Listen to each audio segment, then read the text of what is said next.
What's up guys? In this tutorial, I will show you how to get Instagram backup codes, a handy feature for those moments when you might have trouble logging into your account. To start, open your Instagram app and tap on your profile icon located at the bottom right corner of the screen. Then tap on the three lines at the top right corner to access the menu. From there, select Settings, followed by Security. You're looking for the two-factor authentication option here. Tap on it.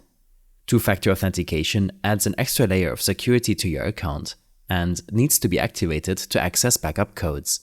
Within the two-factor authentication settings, you'll see an option labeled Additional Methods. Tap on this and you'll find backup codes. Here, Instagram will display a set of codes. Each code can be used one time for login purposes. It's essential to store these codes in a secure place because they're your key to accessing your account in case of login troubles. Instagram also gives you the option to generate new codes if you believe the current ones are compromised or if you've used them up. Simply tap on Get New Codes and a fresh set will be generated, invalidating the old set. And that's it. You now know how to secure and retrieve your Instagram backup codes.